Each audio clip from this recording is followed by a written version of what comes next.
I stayed up pretty much all night to watch Stranger Things 5 Volume 1 so that I could review it right now. I'm gonna need my coffee, damn it. All right, now let's review this sucker.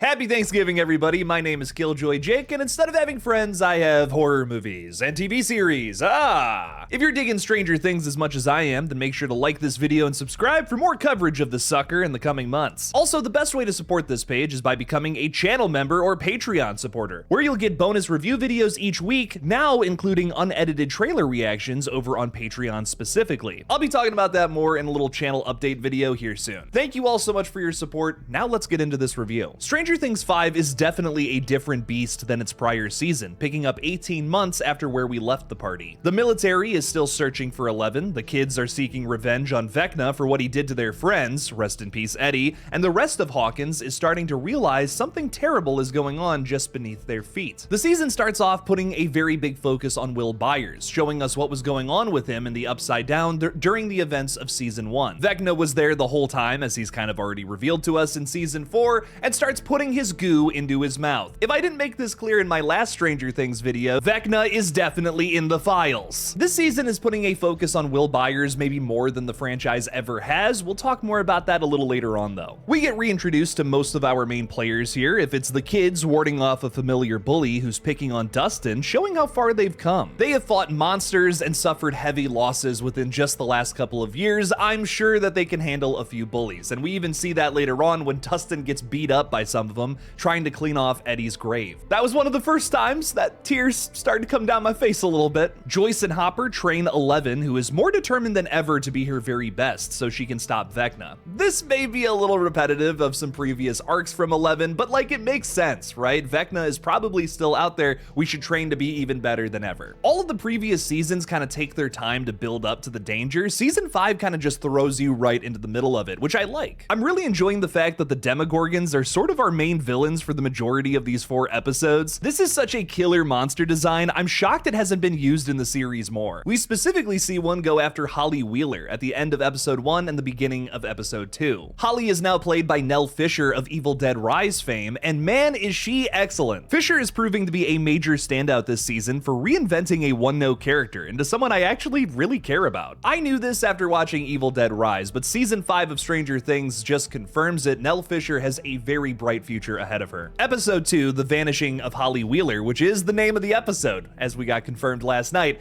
probably my favorite part of all of season 5. Karen and Ted Wheeler are attacked by the Demogorgon as they try to protect their daughter. They are both viciously mauled, even though Karen puts up a fucking fight here, baby. Without hesitation, she smashes her wine bottle on the counter and tries to stab the shit out of this thing. Every manager in a 50-mile radius should be worried. Ted goes down after trying to hit it with a golf club. I don't really care about Ted, if I'm being honest. Karen, however, this is probably the Karen I care about the most. Thankfully, they're still alive, but in critical condition in the hospital. But man, for a moment there, I was ready to bawl my eyes out. Not over Ted, though. I just want to make that very clear. I don't care about Ted. I hate to say this, but like with pretty much every character on Stranger Things, I will either defend them with my life or I could absolutely care less about. Holly, however, is kidnapped by the Beast and taken into the Upside Down. This leads Eleven into the Upside Down to team up with Hopper, who got lost there during their failed crawl in episode 1. He's not only pissed off that he got grazed by a bullet in the previous episode, but also his punk-ass daughter went into the Upside Down when he specifically told her not to do that. There's a high-octane little subplot that goes on here through the next couple of episodes of Eleven and Hopper trying to evade the military, who has built a base down in the Upside Down. Now listen, this is a sick new location. The idea of building a military base in a destroyed and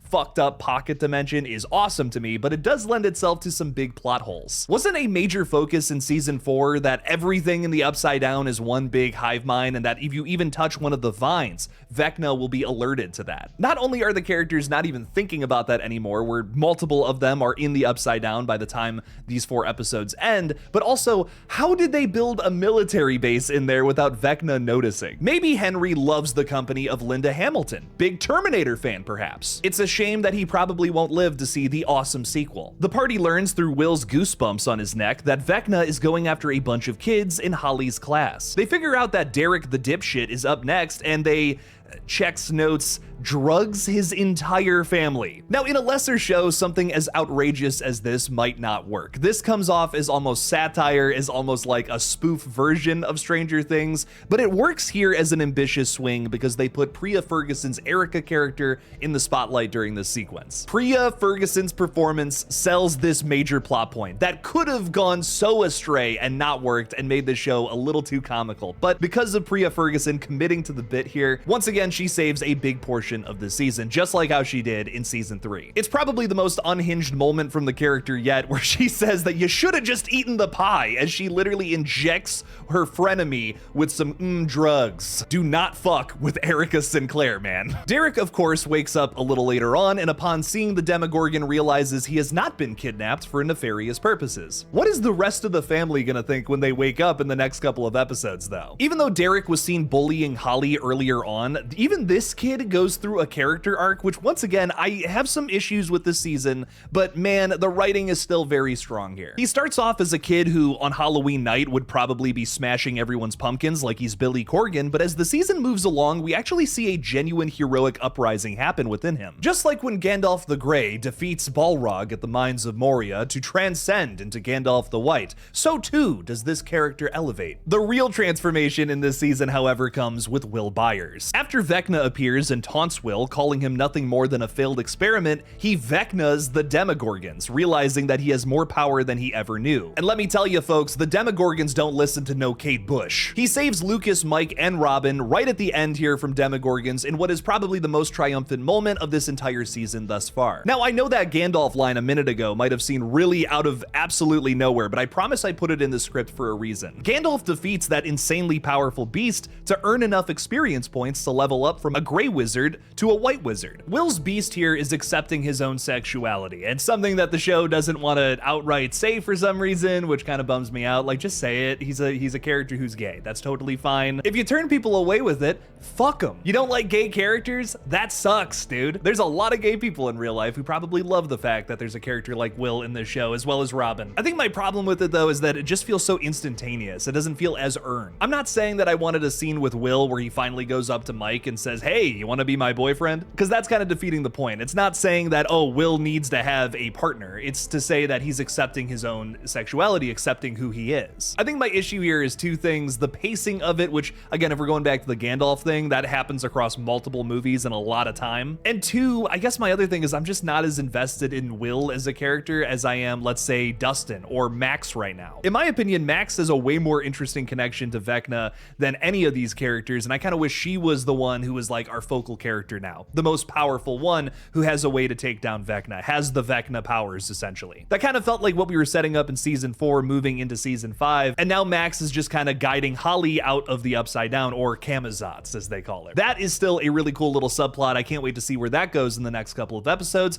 and also I was right about one of my predictions in my previous video. That's pretty damn cool. I think we just jumped to the conclusion a little too quickly here, and had we paced this out a little better, I might have vibed with this more. But again, we haven't seen the rest of the season, so I can't really judge it too badly as of right now. I want to see where this is going to end up going first. The other weird thing that I'm just not liking about episode 4 is this very strange reveal in the military base with Eleven and Hopper. Assuming that the military has captured Vecna in a well-secured part of their base, the two break in to discover 8, or Callie from season 2, with her head shaved, being experimented on. Now, I think this character has a really cool power, the idea of making people see things that aren't really there. That's cool and all, but unfortunately it calls back to one of the most infamous moments in the show's history, an episode that is probably the most hated of all of Stranger Things. It's something that this entire season so far is seemingly trying to put in the foreground again and make it work. It almost feels like the Duffer Brothers saying, hey, this was really cool and we're gonna try it again here in season 5, so now you guys like it. The whole training 11 in Chicago thing was just a little cheesy to me, and this just comes off as the Duffer Brothers trying to like redo that. What I really liked about seasons 3 and 4 especially is how they were kind of getting away from that. Like, yeah, it was a miss. It happens in TV shows all the time.